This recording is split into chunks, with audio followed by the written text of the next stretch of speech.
Okay, here to talk to you guys about filament, whether that's loading up a filament or changing a filament. Both kind of happen in the same way. So first of all, take a look up on our shelf and we have a whole slew of 3D printer filaments. And we just redesigned our system so that basically all the filaments are held in these boxes right next to the 3D printer. And each box is supposed to be able to hold 3 different colors of filament at all times. And so we're going to talk a little bit more about that. You can select any color you want for your project and run it that way. That's totally up to you how you want to do that. All right, and we are now looking at the same 3D printer that I used earlier, and so it's got white in it at the moment. You see that in there.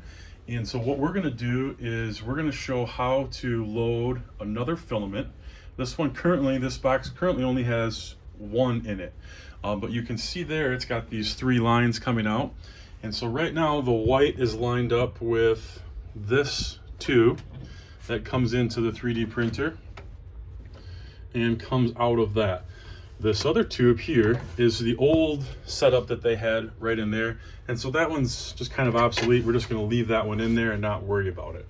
And so the next one that I'm going to load up next to the white, and I'm going to have it come out this middle tube, and we'll put the middle tube in there and we'll take that one out, and you'll see all that in just a second. So the first thing I need to do before I get all this going is I need to choose another color. And I'm just going to choose, how about blue, kind of a birch run blue here. And that's going to be the one that we load up. And so first thing we want to do is get that open. That's pretty easy. Open the box, the envelopes, the packaging around it, all can tear off, no problem. So I'm going to do that quick off camera. I guess you guys might as well see it. This is what it looks like once it comes out of the box. Right underneath this printer is a trash can where you can put everything that you need that we kind of, your disposable things. So don't just leave them on the counter. That gets annoying.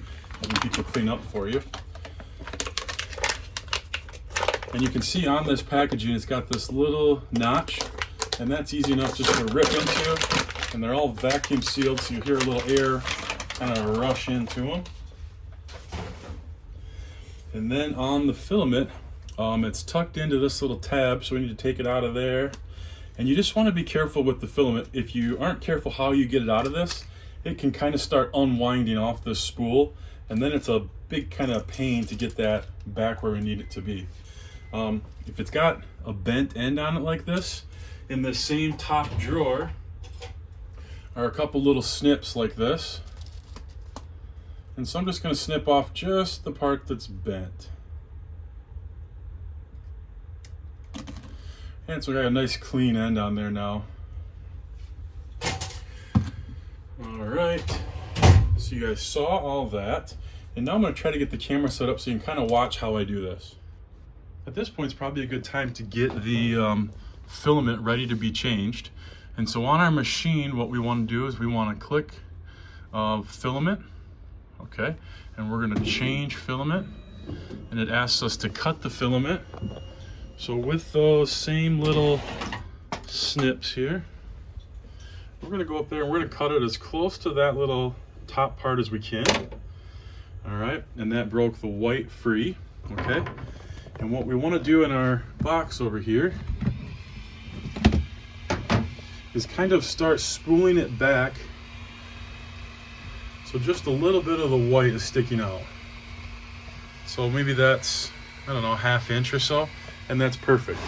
And then we can actually just pull this whole tube free, and we can leave it hanging out like this, okay? And now I'm going to get the blue coming through the middle one. So we get our spool ready. We want it to kind of tail out the bottom so that it feeds right into that line, okay? And so I see it coming out like this here. I know it's a bad camera angle, but that's the best I can do right now. And then all we gotta do is lift this tube out and slide the next one on. And then we can kind of fix this one a little bit. So I pull the white one tight, and then I can wind it back in so it's about 1/2 inch again. And now I'm going to start kind of messing with the blue one here. So I'm really careful not to lose too much off the spool. and you'll see the tubes in the box. Maybe I can get that for you. So there's a view down into the box.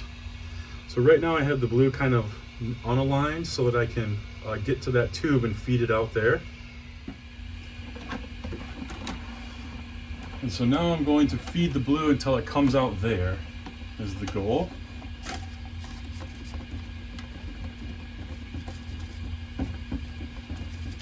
And here it comes. Just need a little bit coming out the end so that we can grab onto it. All right. And now I'm going to clean up my spool in here and get all the extra filament back on the spool and line it up right over the tube. And pull it tight on this end. There we go. Take it back in a little bit. All right. And we're good there. And this might be a little shaky, but I got to kind of hold on to the camera to show you this. So there's the blue that we started, and it's got to go in here. Okay, so there's a little opening in there. And then it needs to come up that same tube that there's already our empty one started in. Okay, so it's going to come right up through there. And you just kind of reach in and pull that snug so that it doesn't fall back out. And you can slide your box a little bit closer and get it in a nice spot. And then we're ready to get that blue started. All right, so now we got a little bit more pulled out of our blue. And let's go back to the screen. It says that it's ready. We did cut it. So now we hit the next arrow and we're already up to temperature, and you can see the white has already disappeared. So now it's time to take the blue and you start feeding it down there. And eventually you'll feel it kind of grab.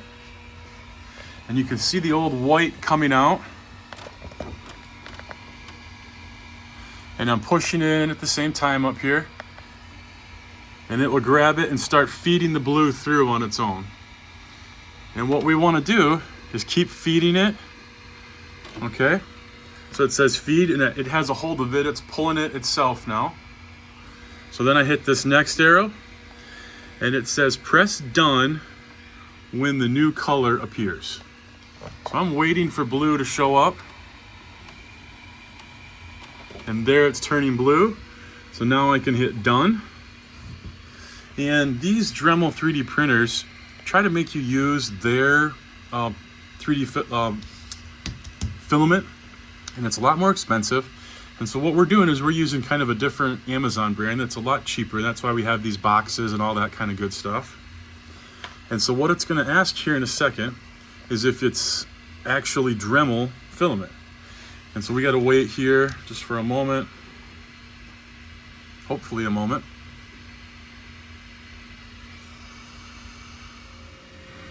Okay, we're back here.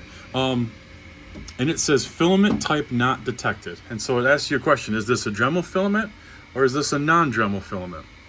And so what we're going to hit is it's a non-Dremel.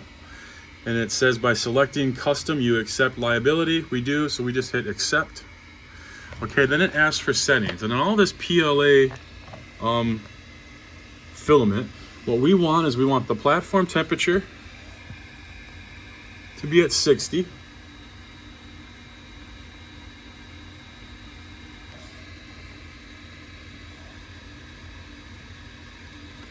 Okay, and then we want the nozzle temp to be at 230. All right, and everything else can stay the same, and then we just hit save, and then our filament is changed. Okay, we can hit the back arrow, and you can see I've got this little pile here that happened for the changeover. That can just get trashed. And now I'm ready to start my new print. The filament has changed, and we kind of repeat that same process for changing or loading any new filament.